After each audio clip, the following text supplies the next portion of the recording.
and contemporary perspective on issue. So I grew up in Pune. Pune is a fairly conservative brahmachari ashram. And when I started traveling abroad, I had to, as I interacted with different devotees from different backgrounds, I had to substantially recalibrate my understanding of what Krishna consciousness was.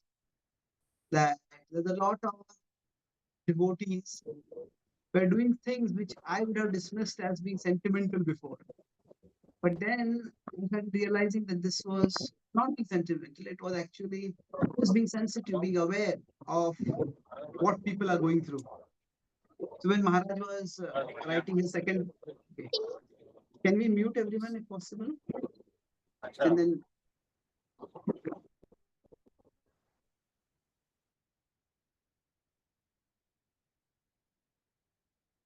okay, am I audible? Yes, Prabhuji, we can hear.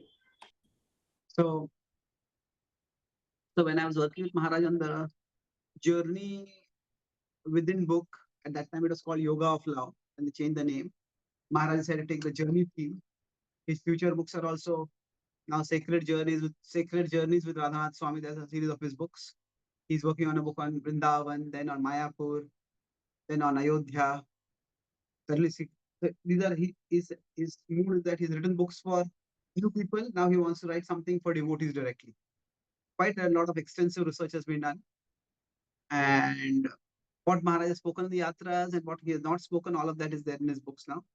Fairly large books that are coming up.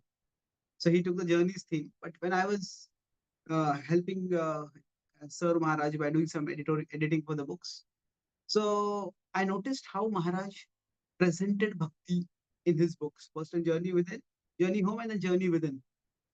And what struck me was a very non-confrontational approach.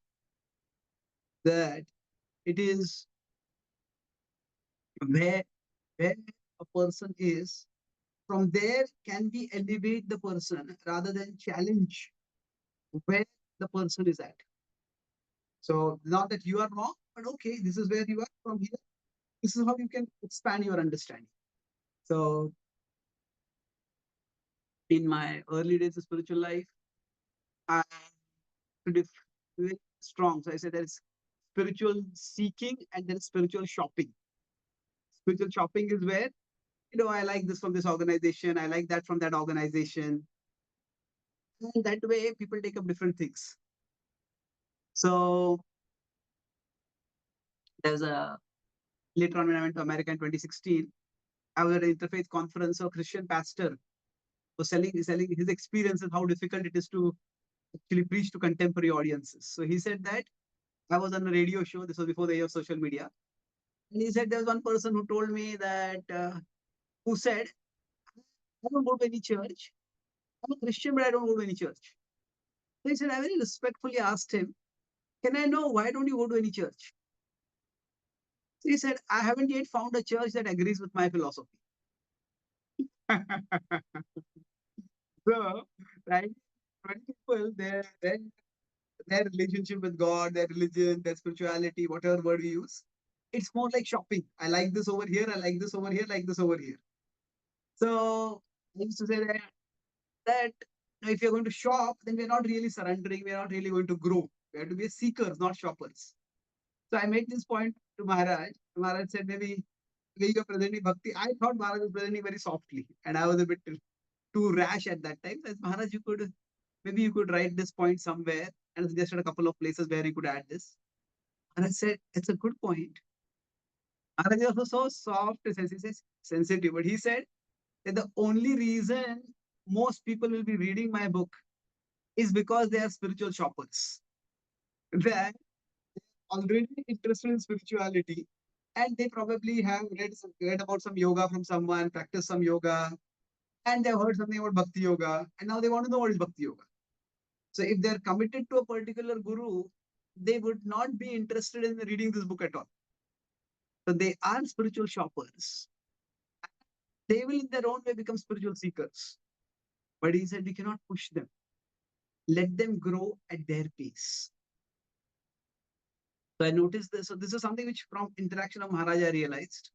But then, and I went abroad and started talking with people.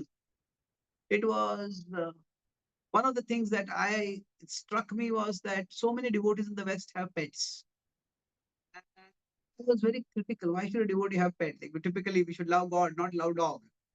So that's what we had learned. But then I started talking with devotees, they're quite serious devotees, and very dedicated to the service of the Lord and doing a lot of missionary work also. It struck me that the West is America is a very large country, and it's very easy to get lonely. And people don't have in India we have large number of devotees, large number of people, large number of devotees. In America, it's not like that. Number of devotees is very small. The country is very large. The population is not much. People get lonely very easily. So there's one devotee. He told me that he goes to is the Western outreach, not Indian outreach. Western outreach, he says he goes to all his preaching programs with his pet dog. As soon as he goes with the dog, like the guards of all the people get lowered because everybody wants to pet the dog and pay attention to the dog and be affectionate to the dog. So it is that he said that the dog softens the heart of people much more than any of my words can do, which was very interesting. Now, I didn't get the dog to start preaching, but what worked out was that he said that I just used to feel lonely. He had his wife passed away. He did not have any children, and he was staying in a distant place where there are no devotees. And this was before the age of social media. After pandemic, things became much bigger in digital connectivity. So anyway, so what I would have thought as simply as material attachment, the standard story is Bharat Maharaj getting attached to a deer and falling away. But I realized that there is so much more to it. So what I might have dismissed as being sentimental, now I realize I should not be passing judgments about it so quickly. Of course, I'm not endorsing people to have pets, but this was an example of my own recalibration of what how a devotee should be and how a devotee should conduct one with others, with other devotees, with other people. So this is a broad intro. Would any of you like to share any of your experiences of sensitivity, sentimentality difference? Maybe from the Indian scenario, I have been spending some time in India, but not so much. So where you have faced this question, or where you have had some experience of needing to make change one's perspective a little bit, and based on that, then I can elaborate with further points.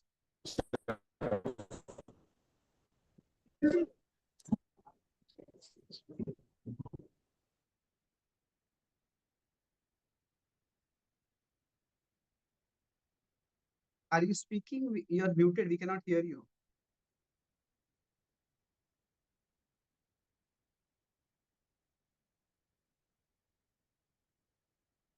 So this is anyone speaking? Not yet. Anyone would like No. to share the experience or Okay. thoughts, Sure. realizations? Okay. So let me start with a few points, and then we can move forward. So we see an example of sensitivity in different contexts. One is Sri Chaitanya Mahaprabhu with Shrikant Sen. When Shrikant Sen comes to meet Chaitanya Mahaprabhu, at that time he sees Mahaprabhu and offers his obeisances, but he forgets to take out his upper cloth. And Mahaprabhu's servant is about to tell, "Hey, don't take out your upper cloth." And Mahaprabhu says, don't trouble him." Mahaprabhu, that is described, Mahaprabhu sees that he is disturbed already. And when he's disturbed, there is no need to disturb him further. So the idea is that there is an etiquette. There is a, you could say, while dealing with a sannyasi, one has to follow a particular etiquette. But Mahaprabhu does not emphasize that etiquette. So if he has a disturbed mind, don't disturb him further. That is the mood of Mahaprabhu over here. So interestingly, we also see this in the way Krishna deals with Arjuna. that so this is more in terms of etiquette. I'll talk about example sensitivity in different places. So the principle here is that rules are important, but more important than rules or etiquette, it is the relationship that are important and making people comfortable, or at least not making them uncomfortable in their relationship in that particular situation is is equally, if not more important. Now, in the case of Krishna and Arjuna, this is seen twice in the sixth chapter when Arjuna asks questions. He asks two sets of questions. One is in 633-34, and the second is from 637 to 39. So basically, this chapter 6 is about attaining perfection through the path of yoga. And in that process, he talks about how the mind is so restless and the mind needs to be brought to a state of equanimity. So Arjuna has two questions. First is, this is too tough. And the second is, it will take too long. So when Arjuna says this is too tough, now Krishna's sensitivity is shown by the first thing he says is, yes, it's true. He agrees. Undoubtedly, it is difficult. Asamshayam mahabaho anodurnigraham karam. So here, Krishna, so sensitivity can be shown by acceptance. Yes, you are having a problem. This is a serious problem. Acknowledge it's not easy. So, right, then Krishna says, Abhyasena tu kaunteya vairagyena cha gruyat. But first is asamshayam mahabaho manodurnigraham cha. And the next is, when Arjuna says it takes too long, what if I am not able to complete it in this life? The first thing Krishna does is, he is assurance. Assurance is in 640, Partha naiveha namutra vinashastasya vidyate nahi kalyana krit kaschit durgatim tata gacchati. And Arjuna, one who does good, my friend, will never meet with evil. With evil. That person will not meet with degradation or destruction either in this life or the next. After this, Krishna talks about how exactly the person will go on a journey, what will happen in that journey in the next life. That trajectory is given. But essentially, acceptance and assurance. So Krishna is exhibiting sensitivity over here himself in his speech. And through this, Krishna is actually uh, showing, he's walking his talk. I'll give one more example of the Bhagavatam. In the 10th canto, when Sukdev Goswami is speaking to Parishit Maharaj, now he skips the entire Kurukshetra war. It's interesting, Krishna Lila is going on in the Bhagavatam. And when the Kurukshetra war goes on, the Bhagavatam goes into a detour where it is talking about Balram's activity during that time. How Balram goes to and he kills the level and the demon, other demons like that. And it's almost as if, say, we have a newspaper and there's a war going on, say, between Russia and Ukraine, and there's a war going on in Israel and Hamas. And instead of that, some other news is coming up, oh, this celebrity did this over here, and the celebrity is gone for a destination wedding there. Okay, that's news. But why are you not covering this at all? So the point is that he is in the 10th canto. 10th canto is nearly in the 7th day. The 7-day duration, it is 5th or 6th day when he's speaking this. So Parikshit Maharaj's father, Abhimanyu, was killed brutally in the Kurukshetra war. And Shukdev Goswami entire focus is on trying to help Parikshit Maharaj remember Krishna. So he doesn't want anything to distract Parikshit Maharaj that he never got to see his father. His father died in a terrible way. And now he also got cursed and he's also going to die. So none of these thoughts should agitate. Therefore, he does not speak anything about the war itself. So it's a remarkable level of awareness and focus. So now the principle of sensitivity, these three examples, one from Bhagavatam, one from CC, and one from Gita. Now I'll just talk about a couple of things. Or the principle in 1715 in the Bhagavad Gita, Krishna talks about effective speech. He gives 4 characteristics of effective speech. Anudvegakaram vakyam satyam priyahitam che swadhyayabhyasanam chaiva vanmayam tapochyate. So we could put this as sensible and sensitive. There are two characteristics in sensitive, and there are two characteristics in sensible.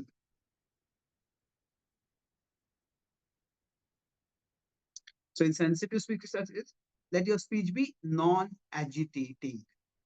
Let it not disturb others' minds. Now you could say that is not a very high standard. It's like the basic minimum. Don't agitate others' minds. And he says better than if it is pleasing. So it's like a funnel. So don't agitate people's minds. And beyond that, if you can speak in a way that is pleasing, that is even better. Similarly, Krishna says, speak that which is truthful. But along with that, satyam. But there are many truths that could be spoken. Speak those truths that are helpful. So the idea is, when we speak in this way, we can benefit people effectively. So sensitive speech is what addresses the heart. It addresses the emotion. And sensible speech is what addresses the head. It addresses the reason.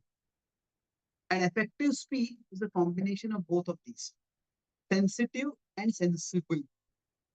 So now what is the difference between sensitivity and being sensitive and being sentimental? So I'll just talk about this and then we'll go towards some examples, some principles. Sensitivity is not the same as sentimentality. Sensitivity is being aware of the emotional dynamics in any situation. Okay, if I speak this, what is going to be the effect on this person at this particular point, at this particular place? Being aware of the emotional dynamics, that is being sensitive. But sentimental means it is being driven by emotions or driven by solely by emotions, either my emotions or others' emotions. That, oh, I feel like this, so I just burst out and speak whatever I want. Or this person will feel hurt by this, so I won't speak it at all. Even when that person needs to hear it. So being sensitive and being sentimental, what is the practical way to differentiate this? So just 2 days ago, I was in Dubai. So Monday I came from there. Oh, no, sorry. I came on a few days ago, 3, 4 days ago, I was in Dubai.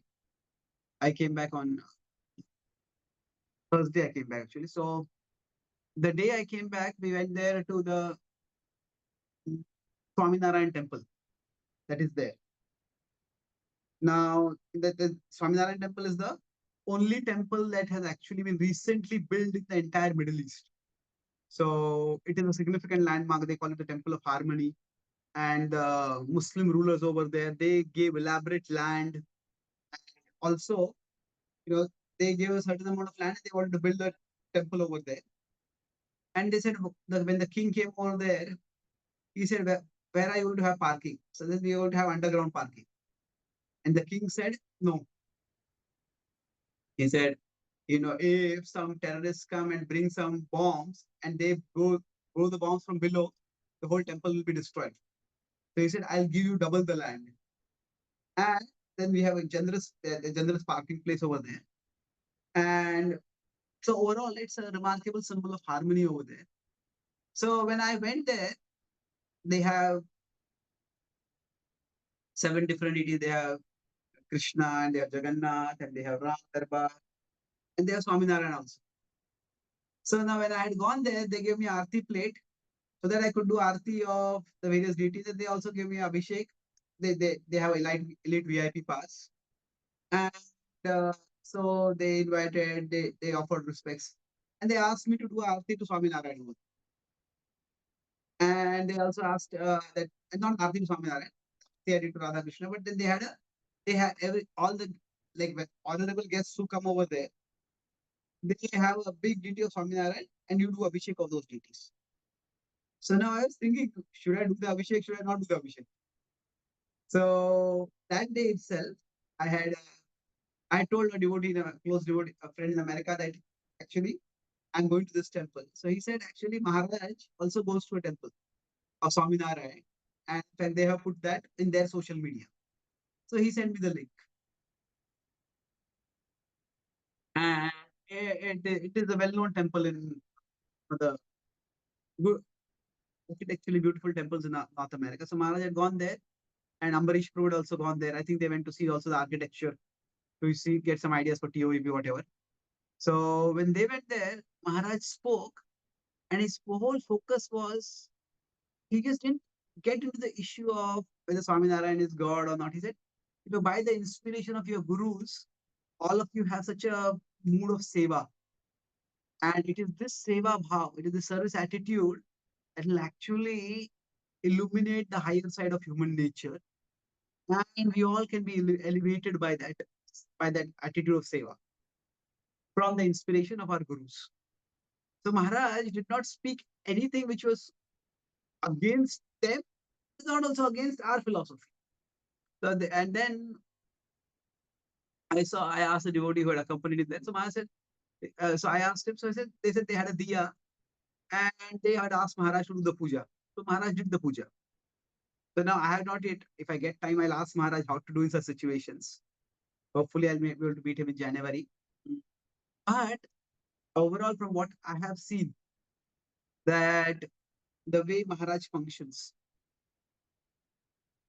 in my understanding, so this is, I can't say this is, I have asked this question to Maharaj directly, so I do not know. But so sentimentality and sensitivity, the difference would be, let's say, if they have invited us to their place or we are going to their place, then we need to be aware of their emotions.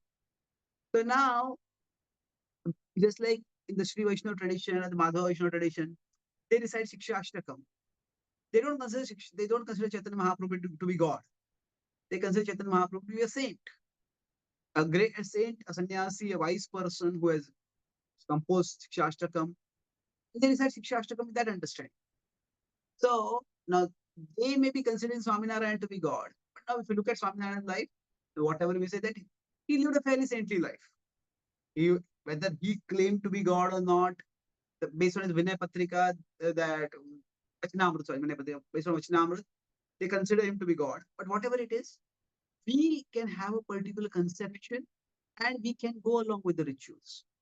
So I remember in the fifth canto, it is said that fourth canto, fifth canto, yeah, Maharaj Prutu, he was a pure devotee.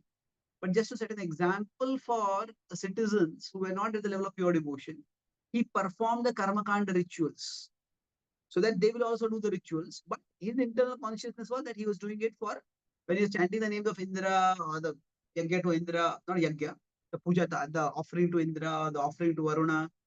He was thinking that these are all devotees of the Lord. So the point is that sensitivity means that if we are going there, I'm just going to visit there once in a while. And if I refuse to do that activity, it's not just the result is going to be they are going to perceive ISKCON in a negative way. I'll be disrespecting them. I'll be offending them. And it will be unnecessary disrupt. On the other hand, if somebody comes to our temple, say comes to our congregation program, and in our congregation program, they say, oh, Swaminarayan and Krishna are not different. Swaminarayan is Krishna. Now, at that point, if they say, okay, if somebody is a, then we may have to politely but firmly say, the scriptures have described Krishna as God, and that is what we worship. So we, in our forums, we'll have to make a significant difference. In their forums, that differentiation may not be the most important thing to do. See, every forum we go into has a particular purpose. So Srila Prabhupada, when he was when he would visit various life members, many of the life members were actually already initiated disciples of various Mayavadi gurus in India. So Srila Prabhupada did not take a big issue with that. Many of these disciples would have the pictures of their Mayavadi gurus in their homes. And Prabhupada focused on engaging them in Krishna service. Prabhupada did not confront them about their particular Mayavadi guru and their conception or relationship with that particular guru.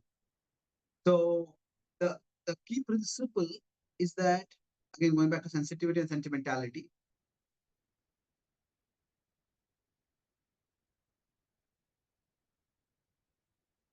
is that when we are being sensitive,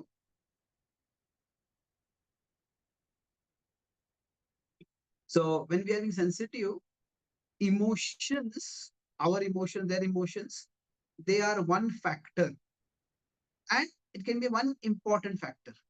But sentimentality, when emotions become the only factor. Oh, people will feel bad, so I cannot speak this. There are times when people's feeling bad about something is a factor to consider, but that may not be the only factor to consider.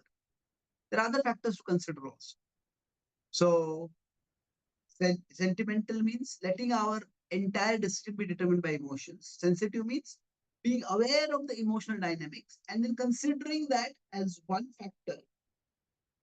Considering, is this particular forum, is this particular issue important enough that I need to speak, even if it's going to agitate people, or I don't need to speak at a particular time. So this need not be spoken right now. When Vidura comes back, today Maharaj spoke about Vidura in the Bhagavatam class. So when Vidura comes back and sees Dhritarashtra and sees the Pandavas, now Vidura knows that Krishna has departed, but Vidura does not speak about that at all to the Pandavas. Now, what is the reason for that? Well, Prabhupada explained one thing is bad news will spread its own way. But another point also is that Acharya has explained that he has come for a particular purpose. His purpose is to enlighten and elevate the Dhritarashtra. And if he starts getting into, if he tells the Pandavas Krishna has departed, the whole focus will shift. The Pandavas become disconsolate and he'll focus energy on consoling them. So that particular news he doesn't have to give. That is not his purpose. That is not the service he feels called to do at that particular time. So accordingly, when we are being sensitive, I'll just conclude with this one last point. Sensitivity is not never in the name of sensitivity, we are not speaking false. So Krishna says, be satyam. We don't have to speak falsehood. But we can have selective disclosure of truth. Now, we can decide which truth we want to focus on. Now, at a negative side, this can be manipulation. Now, we speak only those things which serve our agenda. But on another level, it is just education. Every education means, say, if a child is just learning maths, you don't tell the child at that time, oh, you need to, your child says, oh, mommy, daddy, this maths is so difficult, this algebra, this geometry, really difficult. The father says at that time, you find this difficult? In future, we'll have to study triple integral calculus. You show a child a 700-page book. This is what you have to study. You start telling him that, telling him or her that, the child will become so discouraged and stop studying at that time. So education means there's a gradual revelation of the truth. So that is what is selective disclosure. What will help this person grow from where they are to where they need to go? So this is the theme which Krishna talks about 326 also. So if we are at one level, we are at one level and the people are at another level. So this is engaged and detached. Yoga yuktaha and vidwan, Krishna says. And here the people are ignorant and attached. Na buddhibhedam janayet ajnanam karma sangina joshayet sarva karmani vidwan yuktaha samachara. So we may expect people to take a jump leap and come till here. From where we are to come to from where they are to where we want them to be. But sometimes this may be too big and people may end up going further down and further away. Instead of that, from where they are, we try to create a staircase for them by which they can gradually come to a higher level. So, so basically, from this perspective, so expecting or demanding a huge leap, demanding a leap,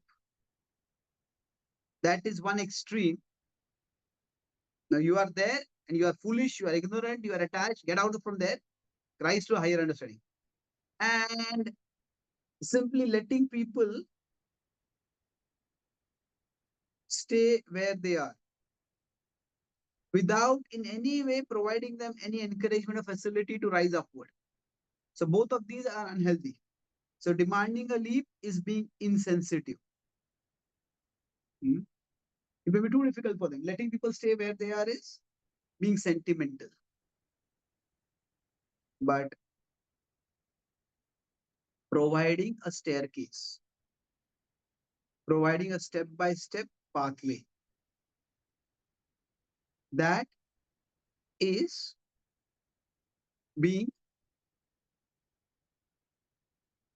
sensitive but not sentimental. So these are a few thoughts. I'll quickly summarize what I discussed, and then if there are any questions, comments, we can discuss them. So I talked about this difference between sensitive and sentimental today. So the main thing I started by talking about from my own experience that the emotional dynamics are different at different places. Whereas in a country like India, where there's a lot of family bonding and external community bonding, a person may not feel lonely and a person does not need a pet. But in the West, emotional dynamics are different. People are lonely, and having a pet lowers people's guards. So, in being aware of the emotional dynamics, that is being sensitive. Mhm. Now, on the other hand, being dominated by emotions, whether dominated by our own emotions or dominated by other people's emotions, that is being sentimental. If you want to be sensitive but not sentimental, then I discuss examples from Chaitanya Charan Mahaprabhu, which we can't say. Then from the Gita, Krishna to Arjuna answering questions in chapter 6. And then in the Bhagavatam, we have Parishit Maharaj speaking to Shukdev Goswami speaking to Parishit Maharaj, and how he shows that something is going to agitate the mind, don't speak it unnecessarily. And then I talk from based on 17.15 the Bhagavad Gita that we need to have both sensible and sensitive. So sensitive has two aspects, non-agitating and pleasing. That we speak in a way that does not agitate people's minds. And even better is if you can speak in a way that is pleasing.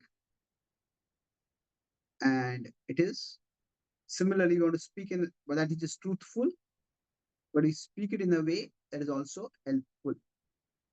So which truth will be helpful when, which will be not helpful when. So then I talked about sensitivity by giving a couple of examples of in our context that we don't let emotions as one factor in decisions and soul factor. So soul factor is what we don't want. That will be becoming sentimental. One factor is being sensitive. And then I discuss about this theme of if people are here and they're here, we don't expect people to take a huge leap and they go down. Instead, we create a staircase for them by which they can gradually rise upward. This was 3.26. Nabuddhi Vedam Janayet. And then, so two extremes are being insensitive, where we don't care where it's like in terms of this. this metaphor of staircase.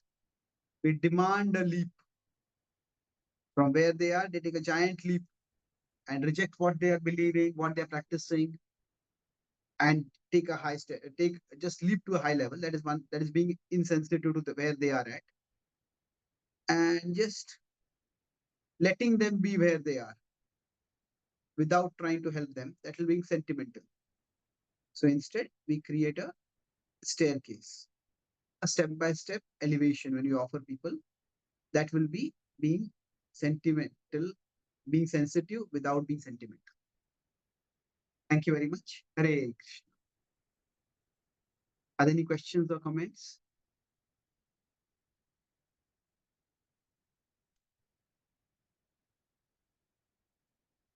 I think you're muted, Prabhu.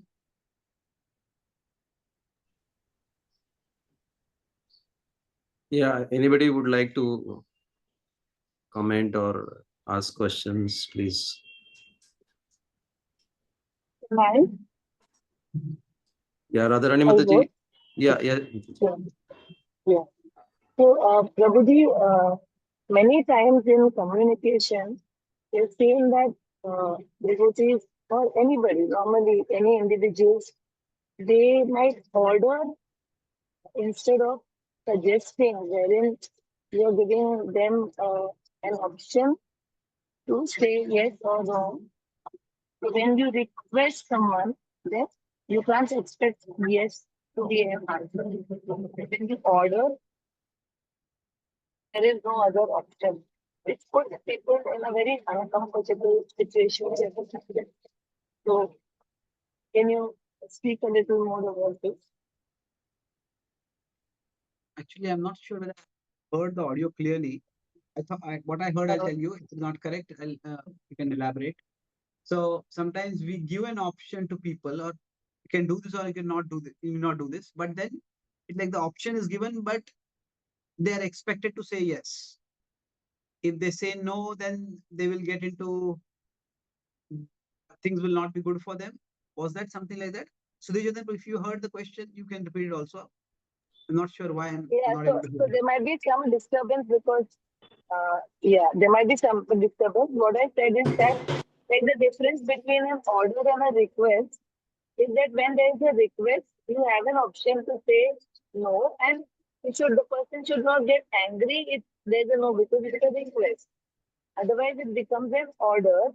But still, sometimes this happens many times where we say that I'm requesting you to do something, as you correctly said, but when it is not done, or when it is like, when the other person says, no, I cannot do this because of whatever, then still the other person gets offended. So then that doesn't remain a request anymore. It becomes an order which makes the other person uncomfortable. And this happens quite many times. So, would you like to speak something about this? Oh yes, thank you. So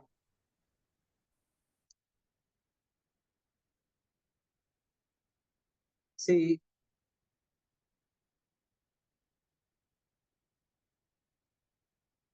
I I I was told that if authority gives a suggestion is actually an instruction. It is just out of politeness and humility, it is being worded as a suggestion, but we should see it as an instruction. Mm. Now, is it necessary like that? I asked Maharaj once about this, that Maharaj, if if if something is given to us, when do we know it's a suggestion or it's an instruction? So he said you have to clarify it with your authority, whoever it is, that are they actually presenting it as an instruction, even though they are giving it a suggestion, and based on that you will need to function. So I think, like you said, is it a request or is it an order? Is like this is a request is just a concealed order. If it is like that, then sometimes when we deal with people, when we interact with some people and we understand that this is the way they are, so then in future they also either have to take the request as an order, or we need to tell them that this is not something which I will be able to do. It happened in one place that the leader of a community asked people that we are going to build this big project. You make some investment over here. This project will grow huge, and then you'll get a lot of returns. And then people did that, and then afterwards, the project just bombed. Nothing worked out. And then when the devotees were asking for returns, they said that okay, see this as a donation. I see that it was given to Krishna's cause only, and let it go. So now they felt quite betrayed by this, that they had put their money, and was it was quite damaging for the whole project and community and the relationships over there. So it can go to further extreme also. So in many ways,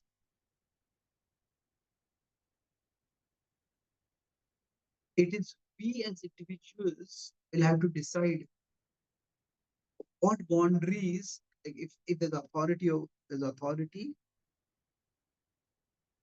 and there's a subordinate. So the authority has to decide which boundaries I want to insist on. And the subordinate have to decide which boundaries I am going to accept. It is not that every boundary that the authority insists on, the subordinate will have to accept. We are largely a congregation movement now.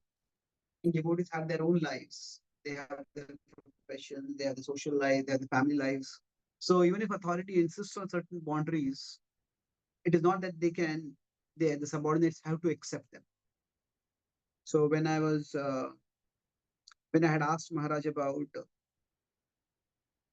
how what was his inspiration behind the eco village? I said, Maharaj, this is something which is not done previously in our movement. So then Maharaj said the similarities and dissimilarities between what was done in New Vrindavan and what is being done over here. So it's an elaborate discussion. But one of the things which Maharaj told me is that when he came to India, he was suddenly sent to India, and he said that I had never built any community.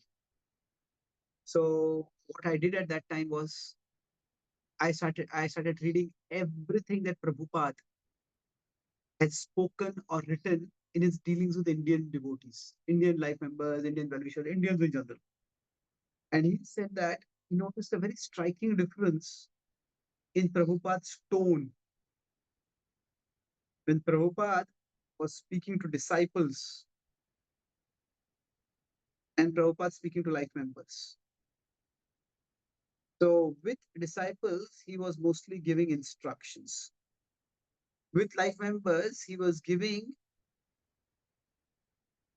encouragement and engagement. Now, Prabhupada gave encouragement and engagement to devotees also, his disciples also. But the focus was more on instruction. The disciples took it as instruction. Like the couples, they left everything and went to London all alone. Or just the three of them without any resources because Prabhupada wanted them to. So Prabhupada didn't accept anything like this from life members. So we encouraged them, oh, we are building this temple. Can you help with this? Now, most of our devotees today, congregation members are in between. So we cannot really we cannot really give instructions to them. So to some extent it is possible, but beyond a particular extent it is not possible. So I think each authority figure and each subordinate will have to find out what is the dynamic that works best for them. Some authority figures may be more accommodating, they'll just give inspiration, let people decide. Some authority figures might be very, very particular about how things are done. Some subordinates may be more, may find that mood comfortable. Some subordinates may not find that mood comfortable. So I think it will be a dynamic, and how people communicate that we have to ourselves learn. But ultimately, when Prabhupada says fly our own plane can mean many different things, but it means each authority, we have to find our way to Krishna. And finding our way to Krishna means that we have to find out if we are an authority, how best can we guide people? And if we are a subordinate, now what kind of guidance can best help us grow in our work? Does it answer your question, Mataji? Yes, thank you, Prabhuji. Hare Krishna. Thank you so much.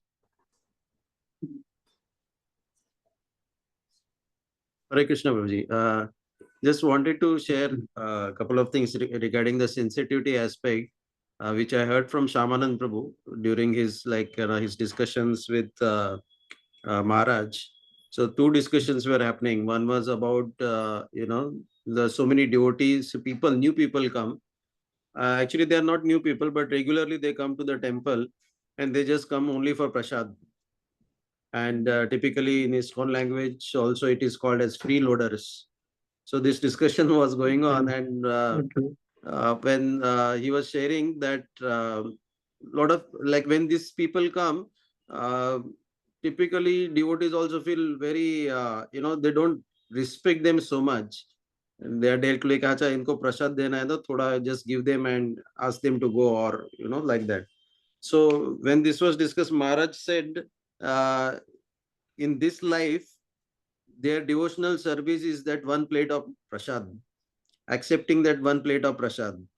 So then Shamanand Prabhu said, when I got this perspective, then I was very clear that now we should not deal with them insensitively, um, but deal with them with sensitivity, so that at least they continue with their whatever, at least prasadam's service, of accepting prasadam as service.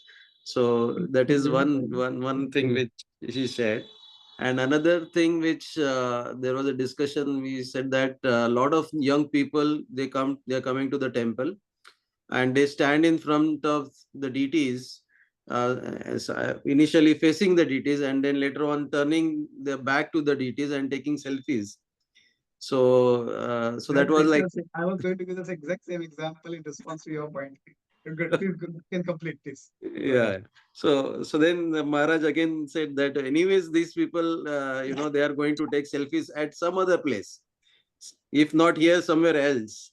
So philosophically, we all understand that how we should not show a back to the deities, and it is prohibited. And there are ways people can say that, okay, that you don't take photograph, don't take selfies, it's not allowed.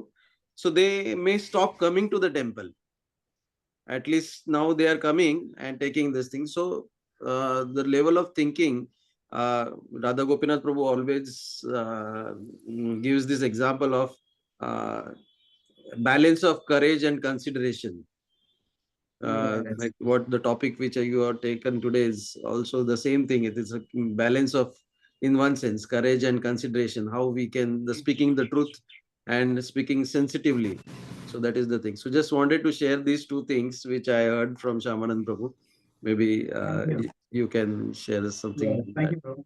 The second example, I just heard a little more details about the Yeah, selfie. yeah, What Mona said, it's not good that they are going to turn their back toward the deities. But he said that if we tell them don't do this, we won't be able to control who will tell them how. And some people may tell it politely, some people may tell it harshly. And once we make that as a rule, which is to be enforced by someone, and in that enforcement of the rule, a lot of people may get alienated. So what happens? It's a subtle ego thing that it is not a overt ego. Some people get a lot of joy in enforcing rules on others. Now, it is that they may be well intentioned. It's not that they are, oh, you are a fool, you are a terrible person. Not in that sense necessarily, but some people just get that joy. And they may be thinking, oh, no, this person should not commit an offense. That's why they should not do this. I'm not saying that they have like a perverse pleasure, but I have seen this. Like some people just love once they get a rule pointing out. This happened. I was in New Zealand, and there was one. There in New Zealand, many there's Western outreach happening. So what happens is that there are Western girls who become devotees, and there are Indian boys who have gone there for outreach. Western girls and Indian boys, both are devotees, they get married. So I was staying at one devotee couple's home, and this Western girl, she was actually Indian born, but she's born brought up in America, in Canada. So she was very articulate. She has studied literature. She was very good at English. And the Indian boy was South Indian. His English was not very fluent. He was very good in software. That's how he had gone there. He was working in software. So in every sentence that he was speaking in English, his wife was correcting him. And afterwards, he was telling me, I cannot speak one sentence peacefully. And so she was telling me afterwards, for me, English is my life. If somebody doesn't speak English properly, it is like intellectual torture for me. So I just can't tolerate it. So it was difficult for him. Like, she was not doing it intentionally. But yeah, the point is that sometimes when we make a rule, and the rule may be well intentioned, but in enforcing the rule, sometimes unwanted effects may come up. So just to elaborate this point, that in the Mahabharata, it is said what is the right and wrong action that can be seen from three purposes, the three perspectives. One is what is the action that is being done, the content of the action, why is it being done, the intent with which it is being done, and the consequence of the action. What is the result of doing it? So we need to consider all three factors, and sometimes the content may be more important. Sometimes the intent may be more important. Sometimes the consequence may be more important. So it depends on what we should consider the most important. So Prabhupada would sometimes say that Bhavagrahi Janardana. Bhavagrahi is Krishna is pleased with our emotions, our intention. But Prabhupada would also say Palena Parichayate. If the potency of a devotee can be seen by the results that they get. And somebody will also say that sometimes you say that a devotee is known by the etiquette, a devotee is known by the rules, a devotee is known by the discipline, that a devotee is seen by the sadhana, that's the substance of your bhakti. So now which is more important? Is it the intent? Is it the content? Is the consequence? So in this particular context, what Maharaj said is that the content, the principle is true, that don't turn back. And also we may say the intent is that we want to protect people from committing offenses. But the effect may be that we may alienate people, we may antagonize people, and people go away and they don't come back. In many ISKCON temples, there is a consideration now that should we enforce a dress code. I was in the Swaminarayan temple. On all Swaminarayan temples, they have a dress code that you should not be wearing skirts or have that arms bare, whatever. They have like pictures showing this the kind of not allowed. So should we do that? Should we not do that? So generally the consensus is that we are outreach movement, and if we start enforcing dress codes, we will stop a lot of people from coming. So in that same verse, anudvegakaram vakyam satyam prihitam chayat, swadhyaya abhyasanam chaiva. So hita, beneficial, that is the consequence. So satyam is the truth. Now, sorry, satyam is the truth.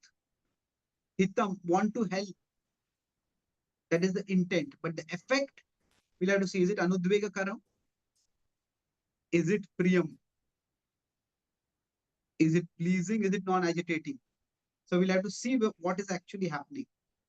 That's a broader framework to look at what you mentioned. Thank you for sharing that. Any other comments, questions? Hare Krishna, Dhanavad Prabhuji. Hare Krishna. Hare Krishna. Prabhuji, I have a couple of questions. First, I just want to know what is the barometer to check whether person is a sensitive or sentimental? And generally, what I can understand these topics of sensitivity is very complex, because when in a community, when we become sensitive or empathy towards one person, then maybe there another person may feel bad ki why he is more empathic towards this person, not with me also. So so what are the means to become more sensitive in this community where there are a lot of group of devotees are there? So just want to clarify from your side. Good question. Mhm. I think this is a pragmatic factor that means, what should we focus on? This is a major challenge in West in the I'll give some example from outreach in the West, and then I'll come back to India. So, for example, in India, in the West, what is happening increasingly is that we are having a lot of Indians coming to our Western temples also. So there's one Western devotee said that soon we will have a Indian Society for Krishna Consciousness with international branches. We won't have an international society because we are not having many non-Indians coming at all. Westerners are not coming. So now, like when Indians come to a temple for in America, they want it to be a cultural home.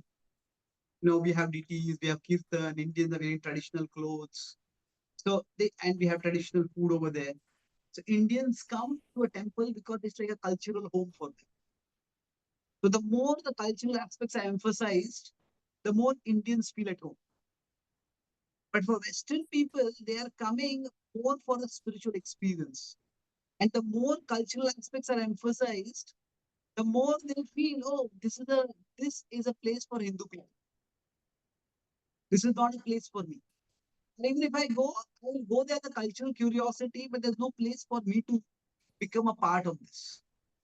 So I was talking about the Swaminarayan temple there, which I visited, and this is a phenomena everywhere in the Swaminarayan sect that they are very clearly targeting Indians, and not only Indians, only Gujaratis to some extent. Others are welcome. There's no much emphasis on others coming. So it's very ethnically targeted to a particular region. So then should we be sensitive to Western people and not emphasize the cultural aspect so much? Or should we be sensitive to Indians and emphasize the cultural aspect? So the current solution that is mostly working is separate the two. That generally the same center does not work for Western outreach and Indian outreach. So there are separate centers that are being created. So I would say that is not a solution that is always possible. There's a significant number of people who need different kinds of sensitivities. Then it may be best to separate and address them accordingly. So, Jayapataka Maharaj started this Bhakti Druksha. So that is actually started from, it's a Christian form of outreach called cell group. Now, of course, Bhakti Thakur talks about it in his books also about the marketplace of the holy name. But many of the specifics are adopted from Christianity, and then Christians have cell groups, they call them, and their cell groups are very targeted. There'll be cell groups for college students, there'll be cell group for young couples, there'll be a cell group for single mothers, there'll be a cell group for those who are addicts who are trying to recover from addiction. There'll be a cell group even for, say, people from, there's a very successful church in America. They have every Sunday 6 services. They have a service for Asians. They call it white American, Anglo-Saxon Protestants. They have a service for blacks. They have a service for Indians. They have a service for Chinese people. They have a service for Latino people. I think they have a service for Irish people. The 6 services in the same day. And they have different sermons, different food, different music, different ambience, change in the church. So sometimes it may be required that if there are a significant number of people who have a particular sensitivity, then we have to adjust for them and create a space where they will be comfortable. Now, if they start demanding that the whole temple or the whole institute completely rearrange for their sensitivity, that can't be done. But when they are doing a program, then for them it has to be taken care of. Say, for example, now we may do mostly outreach in English, but there are people who are much more comfortable in Hindi. We may have to have some programs in Hindi, have some facility for translation in Hindi, or have a whole community which is focused only on Hindi outreach. So I think that way, those sensitivities can be addressed in a way that does not disrupt the overall community. Does that address your question, Prabhu? Yes, yes, very much. Just another question was what is the barometer to check the sensitivity and sentimental? Is What there is the any? parameter? So, like I said, Satyam, there is Yeah. truth. Yes. So now it is one thing to not speak a truth, but it's another thing to speak a lie or to let a lie go unchallenged or a misconception go unchallenged. So my understanding is sensitivity means we may decide that we may not speak a particular truth at a particular time. Or it may also mean that we may not challenge a particular misconception at a particular time. But for ourselves to speak something which is not true would be a problem. Say, for example, if I go for a interfaith conference and there somebody from my organization is there and they say that their particular guru is God. Now, I'm there, now maybe you're talking about world peace or harmony or something like that, some theme. Now, if I go there and I start challenging Mayavad over there, that's not the focus over there. And they have brought it in, let it be there. I'll focus based on our wisdom, how world peace or harmony or whatever can be uh, established. But I'm not going to say that, yeah, this person is a guru, this person, your guru is God, and we should all worship your God. So I think there's a difference in category. A truth may not be spoken, and sometimes a falsehood may not be challenged if it is in the wrong forum, if it is in a different forum than our own. Say, but ourselves speaking of falsehood, I would say that will become sentimental. Too much importance given sentiments. So we may remain silent. So when Prabhupada met Allen Ginsberg, Prabhupada met two famous people, two famous musicians in the West. One was Allen Ginsberg and the other was George Harrison. So when he met Allen Ginsberg was a follower of, or at least he was an admirer of Swami Vivekananda. And he said, oh, I have read him and he's a brilliant person. And Prabhupada spoke strongly about him. And Allen Ginsberg was taken aback. And he said that I was a bit naive. I thought everybody who is from Indian spirituality is a great person. But his Swamiji made me think critically. He said that is a good thing. But because of that critical thinking, he said, I could not surrender to anyone. I could not surrender even to Swamiji because I applied that critical thinking to him also. So he was favorable, he was supportive. Now, when Prabhupada met George Harrison was probably one of the biggest celebrities on the planet at that time. Definitely the biggest celebrity in the music world. Like what Amitabh Bachchan was in the Indian movie industry, George Harrison was like 50 times more than that in the Western music industry. Amitabh Bachchan at his peak, not now, at his peak time. So the thing is that he had been courted by many Indian gurus. He had read also about many gurus. So in his conversation with Prabhupada, only a small part of it is published in our Chant and Be Happy book. In the elaborate conversation that is there, unedited in the Veda base, if we read, he says, Prabhupada, uh, you know, this Paramahansa Yogananda says this, Swami Vivekananda says that, oh, and Maharishi Mahesh Yogi says this. And Prabhupada does not comment about those teachers at all.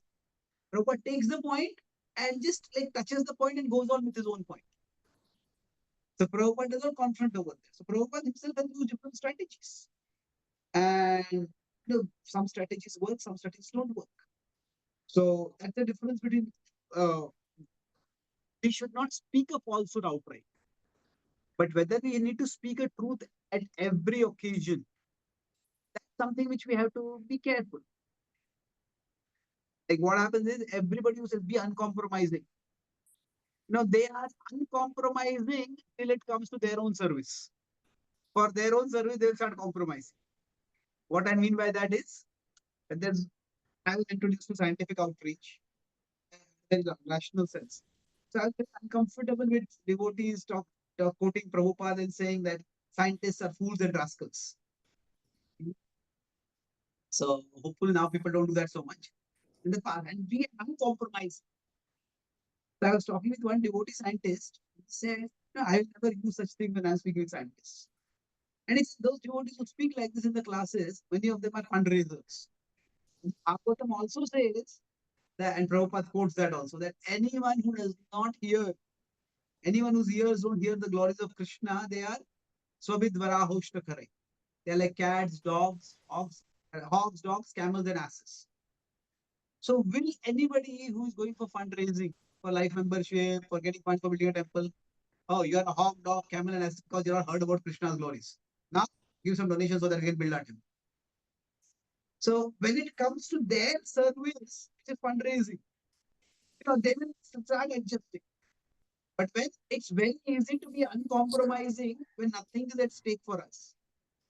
When something is at stake for us, then that's when we become sensitive.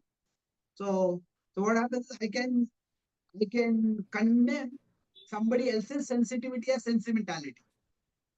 And my own sentimentality also I will call it a sensitivity. So I hope you're getting there's no universal parameter when you're asking a parameter for deciding this. So based on my surface, if I'm doing Western outreach, and then I have to deal with different people in a particular way. Somebody is doing an Indian outreach. I personally feel what's panting so much to these people. Speak straight. Said, no, you cannot do that. So I think when we had that counselors meeting, I mentioned this incident that in the West, it may be coming to India also a little bit, that gender interactions are quite liberal. So sometimes, hugging is seen as a basic expression of even courtesy and affection, rather than seen anything romantic. So I once gave an answer to a question a young girl had asked in a university in Texas, and she liked the answer. And after the class, she came and talked with me. She says, "I was troubled by this question for such a long time. So you have relieved just a burden. Thank you so much. Can I give you a hug?" Now, obviously, I cannot say yes. So I turned to the devotee who was a preacher with me in that college program I was doing. "Oh, please help me." I didn't say that. I just indicated with my eyes. So he said yes. So he helped me with a completely unexpected way. He said, "He's a monk. On his behalf, you can hug me."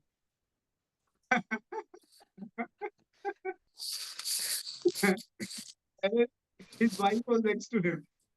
And his wife said, "His wife, on his behalf, you can hug me." And then the two of them hugged each other. So then I told Maharaj about this incident. Maharaj said that no, as a brahmachari, you cannot you cannot accept that hug, but as a preacher, you cannot reject that expression of affection. So what is how do I define myself? Do I define myself primarily as a brahmachari who has to keep a distance from women? Or do I define myself as a preacher whose whole purpose is to bring people closer to Krishna? So it's very subtle. So somebody who's in India may not, a preacher in India may not face this kind of situation at all. So so I think that's what will be a parameter. The parameter will depend on the place where we are preaching and what is going to be the effect of particular actions. That's why it's not very good if I am doing a particular service in a particular place and I apply my standards on someone else who is doing service in a different area, in a different place. So Bhakti Sarodhar Maharaj told me that when they had the first science and spirituality conference, okay, there was a conference on life comes from life in 1976. He asked Prabhupada, you use such strong words against scientists. In the conferences, should we use those words? Similar words. Prabhupada said, no, you be gentle. You speak politely to them, but you speak in their language. The points that I have told you from scripture. So sensitivity will be according to time, place, circumstance also. Does that address the question? Thank you, Prabhuji. Thank you very much. Hare Krishna.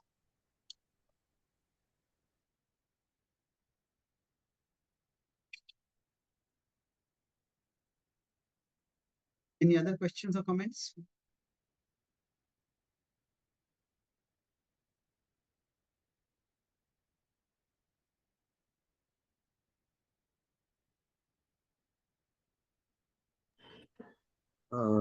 Prabhuji, regarding the question which Radharani Mataji asked about the instruction and suggestion. Now, how do we look at it? The current context of book marathon.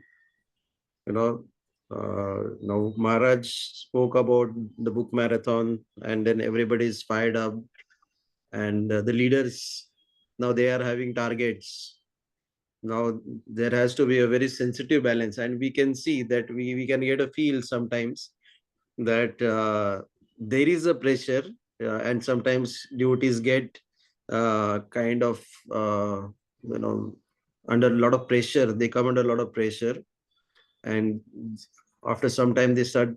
Initially they do it because of obligation or as a sense of service, but then later on it becomes very very difficult for them to sustain going on for such a long time, going to the stations or wherever places. Daily doing book distributions becomes a bit difficult. The numbers targets, especially when it comes to the targets, then it becomes little difficult. And when Maharaj says the devotees who feel connected, they definitely come forward. They want to do it for the pleasure of Maharaj. But the other devotees, the counsellors, may not have that kind of connection, and may not have that kind of connection with the counselor also. Like you gave the example of a leap versus steps. So how do we look at, because it is an ongoing current situation. So if you can just give some guidance to the counselors so that we can, and mentors also are here, so we can equip ourselves to deal with it in a better manner. Yeah. Thank you for getting me into trouble.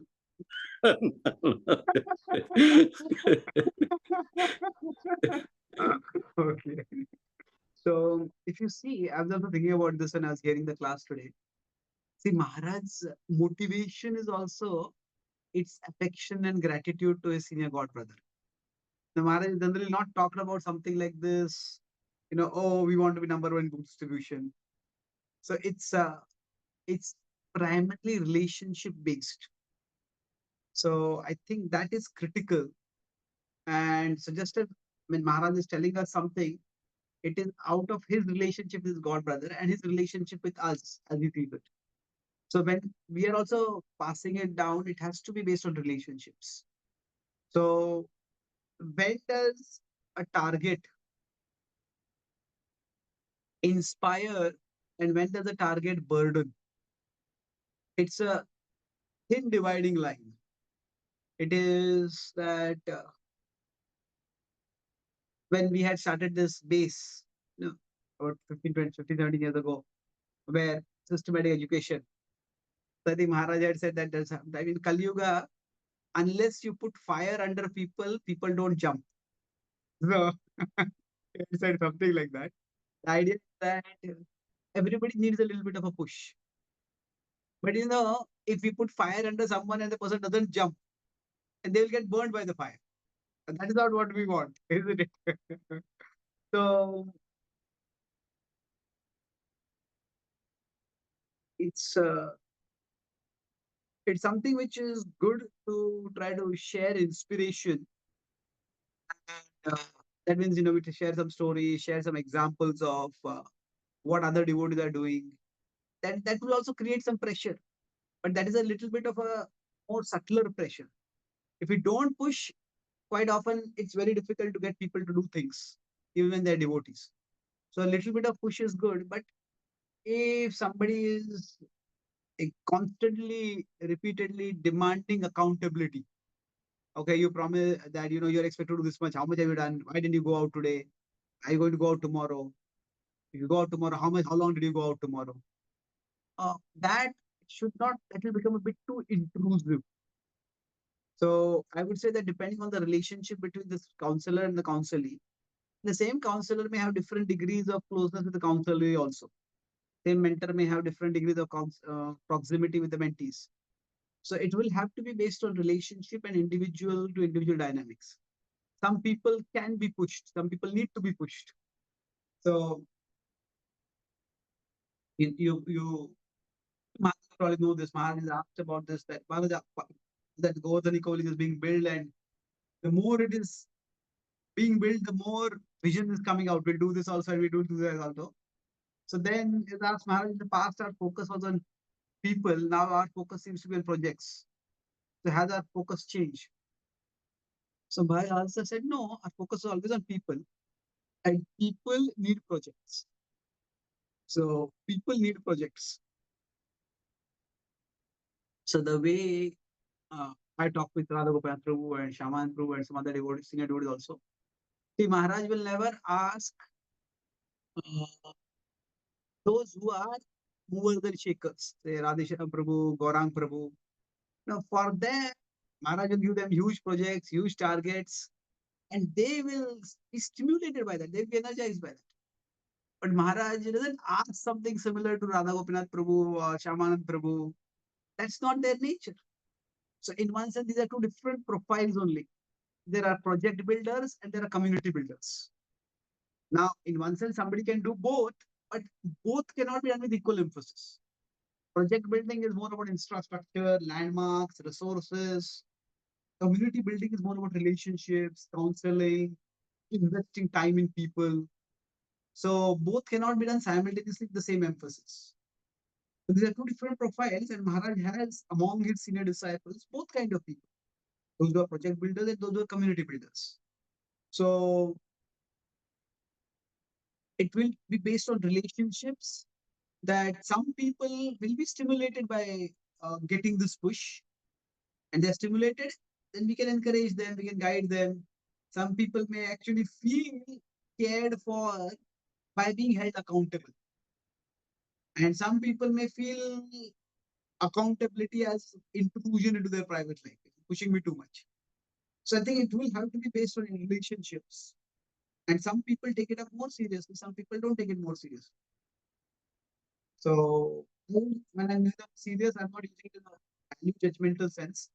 And the person who doesn't take this particular instruction seriously does not mean that they are not serious about their spiritual life. It's just that this particular may inspire some people, it may not inspire some people. So that would be my broad understanding. Thank you. Thank you so much. Thank you. Prabhu. Thank you. Any of the other counselors would like to add something about this, based maybe on their experience? If Murlidhar is here by chance? Yeah, he's here. He's there. He's- Roji, Murlidhar, thank you very much. Thank you for taking out this valuable time of yours to guide all of us here. We are very grateful to you, Prabhuji, for taking on such a subject and sharing with, especially initially you're talking about being sensitive and being sentimental. And then later on, Sujit Chaitanya was talking about courage and consideration. And then afterwards, you are elaborating on this. And then at this point of time, very nicely explaining this particular aspect of, how relationships really act a lot and does matter a lot when you have to do some activities like book distribution and other things. So many like this are very useful for us, Prabhuji, in your dealings with others, and especially in a community like this, a congregation. So, and your vast experience and your knowledge and your observation because of your being interacting with so many people all around the world. So that really helps us, and your close interaction with Guru Maharaj, Radhanath Swami, and understanding his mood and trying to, convey to others also. So thank you for sharing everything, Prabhuji. Wonderful. I don't have anything to add onto it. But just what we can do is that, Prabhuji, we can request you to come once in 6 months or something and then give such valuable inputs, share these things with us at least once in 6 months, if not earlier. So that is a request from us. We happy to be of service, bro. Thank you so much. Thank you for Actually, giving the opportunity. Great. we love to have every month one session. I cannot be, I have to be more practical. That's why I said once in 6 months, because we are so busy and many times so many things, commitments here and there, But Yeah, then I agree. once in 6 months, if you can really have practically with the counselors and the mentors together. So even the mentors also will grow, with all whatever inputs that we have received also. That's very going to be helpful for us. Yeah, certainly. I'm happy to be of service. Thank you very much. The Prabhupada ki jai. Sanatana ki jai. Any counselors have anything to say? Any other counselor? I spoke, but then any counselors around Madan Murari Prabhu or anyone else, if they are around, would you like to share? Nothing, Prabhuji. Thank you so much for this enlightening session. Very important to us be very sensitive in our talking to devotees and also dealing with others. Thank you, Prabhuji. Thank you so much. Naveen Gopal Prabhu, would you like to share? Thank you, Madan Murari Prabhu. Hari. So, very relevant topic. In fact, I had just wanted to share briefly that I had a similar experience. Incidentally, Chaitanya Charan Prabhu with the Swaminarayan and devotees while distributing books. What happened is we are trying to distribute at Dadar.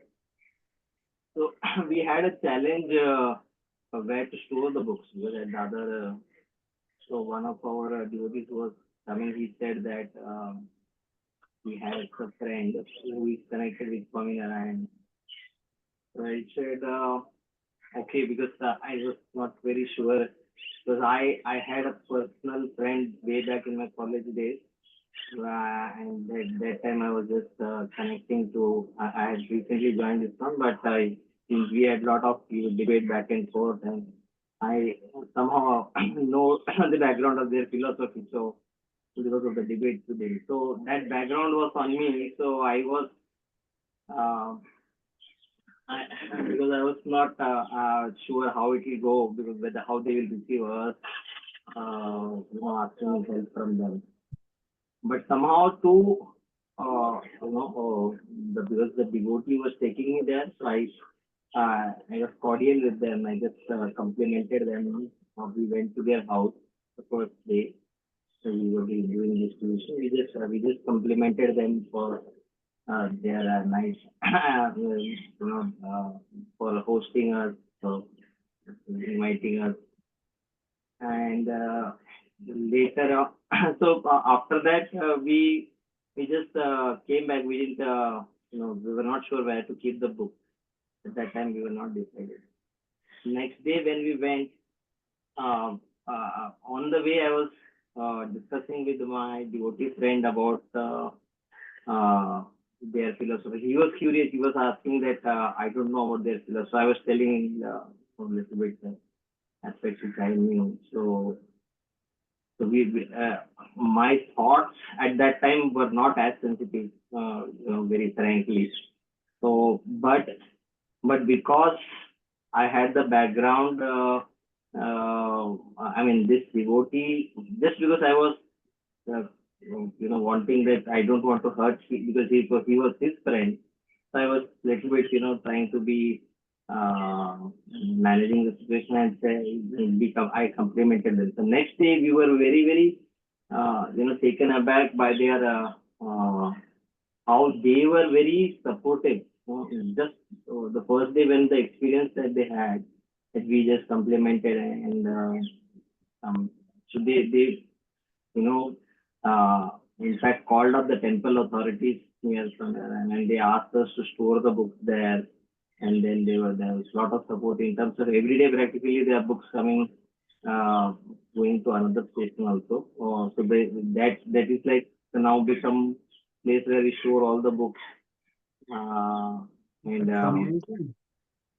so it, Oh, I was feeling in one way I was feeling guilty that of all these thoughts I had at the back of my mind. But if the first day I had not been just to placate my friend, I had not complimented them. I was thinking how it would have been the whole situation. Where would have we have stored the books? Where we would have in fact some days they invited for devotees for prasad and everything. So I was just seeing that just one small incident of just initial first day, me not acting on my impulse, because just to placate my friend, my devotee friend, I was just about to say no, you only go to their house, because I was not sure going to them. But since just I wanted to not to feel bad, I went there and I complimented them. I started a whole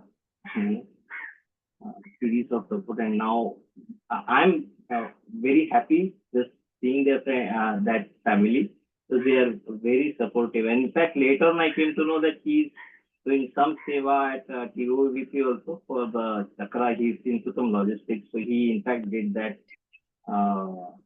service of transporting it. But I was happy. And so this aspect of adopting the principles, values of what Maharaj has given us is really valuable. We have to just follow Maharaj's principles, and it really is. I mean, though initially we may not have the faith, I'm saying I didn't have it, but just by simply following it proved immensely beneficial for us. thank you, Prabhu, for sharing that. Actually, just a quick reflection on this. I've seen when I started going to the West, almost everybody who comes to our yoga programs has read some guru's book, has gone to some ashram, learned some yoga. So what I found is when people are connected with other spiritual organizations, the majority of them are connected, a few of them are committed, and very, very few are exclusively committed. Exclusively committed means that because they are a part of that organization, they will not do anything for any other organization. So that is very rare. So quite often what happens is in this case, when they are connected or committed to another organization, that also leads them to an appreciation or at least a openness to all other Vedic organizations or Indic or Hindu organizations, whatever word you want to use. So when, when many people, when they commit to they may be following Swaminarayan, but actually they are not just following Swaminarayan, they are following Hindu culture or Indian culture or Vedic culture, whatever you want to say. And then they see some other organizations, some other people also doing something similar. They want to appreciate and support, many of them. So being exclusively committed is very rare. Unfortunately, what happens sometimes when we see somebody is connected to some organization, we think that that connection will mean exclusive commitment, and because they're committed there, so they will not come here and they will not be receptive to us, or they will not be wanting to help us. And we try to challenge their, so that means that their connection to that particular organization, actually, it may not be pratikul to their openness to ISKCON. It may even make them anukul, more anukul rather than pratikul, more favorable rather than unfavorable. So what you have said as an experience, it is the first few words of encouragement, if we give them of appreciation, then what happens? If they don't feel threatened by us, then for most Indians, this is the big difference between how Indians and Westerners take to spirituality. For Indians, the institution or the organization is actually the means to connect with the tradition. Say the institution and the tradition is far bigger. So for example, I never really felt that I was joining ISKCON. I loved the Bhagavad Gita. I felt I want to study the Bhagavad Gita, live the Bhagavad Gita, share the Bhagavad Gita. And the consequence of that love for the Bhagavad Gita, becoming a brahmachari in ISKCON was a natural follow-up for that. So for most people, institution is just a means to the tradition. And even with some other institution, what happens is that they also see that that is a part of the tradition only. So I may be connected or committed to this tradition. If I can, I will support this also. So to some extent, uh, this ethos, when Prabhupada was asked one time in Kolkata when Durga Puja was going on, are the Durga worshippers better when they are worshipping a demigod, or are the Christians better because they are worshipping the Supreme Lord only, but by a different name? So Prabhupada said that the the demigod worshippers are in the house of the Vedas. They are within the house, so they are more likely to be favorable. A Durga worshipper is much more likely to be favorable to a Krishna worshipper and to support Janmashtami than a Christian is. So in that sense, that bigger openness often results. That's just a broader context of what you said. Thank you for sharing this. Thank you, Guruji. Just one small point to add about that same person. So, so when we second day we told him about the Gita search, keeping the Gita if there is possibility. He said, "Why not Gita ji?" He was referring again and again to Bhagavad Gita as Gita ji. So Gita ji को बहुत अच्छी जगह पे रखना चाहिए. So he made arrangements in the Swami's main office, and he asked them that the Swami Sanatana Swami, he said, "Why not? And we should keep it in a very special place." All the books were kept. They took out all their other furniture, whatever is there, to keep the books there. So as you rightly said, they within the Indian Vedic, they have a lot of respect. Though the common connect points may not be in terms of philosophy, but they still connect, and they have that much respect for Bhagavad Gita. Yes, actually, I was looking for a quote of Srila Prabhupada. If I find it, I'll share it with Sudhir afterwards. It was there in my WhatsApp only somewhere. What Prabhupada says is that something like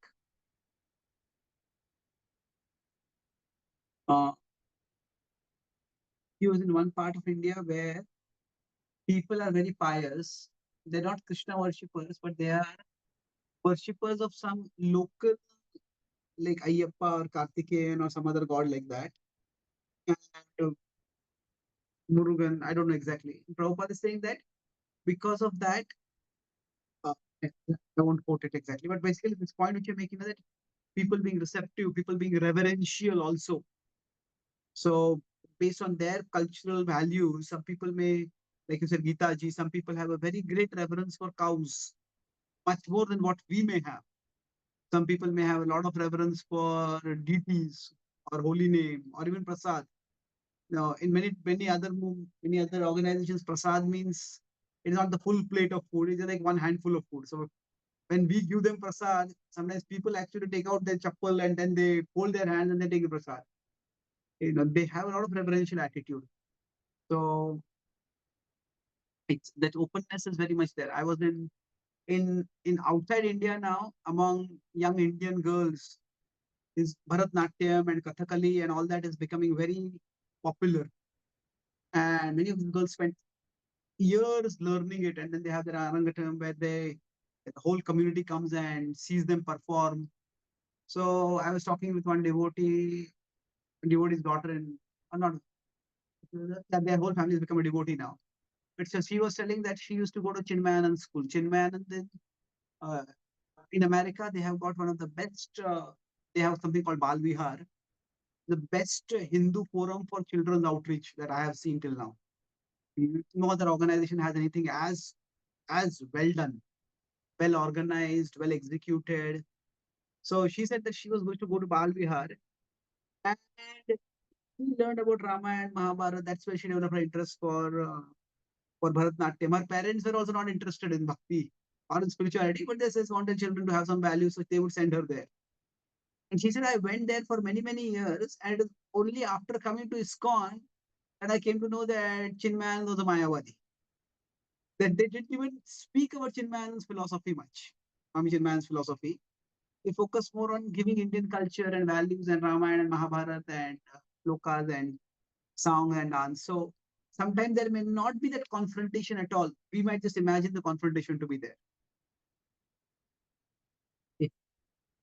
Thank you. So, I'll stop here, Bruce. Thank you so much for giving me this opportunity to be of some service, and I'm grateful. And as Maharaj has given all of us a huge task, actually all of you much more than me. I keep traveling across the various places, so I'm not directly involved in book distribution, but my prayers and best wishes that in our own ways we can all become instruments for fulfilling Maharaj's desires and Prabhupada's and Krishna's desires.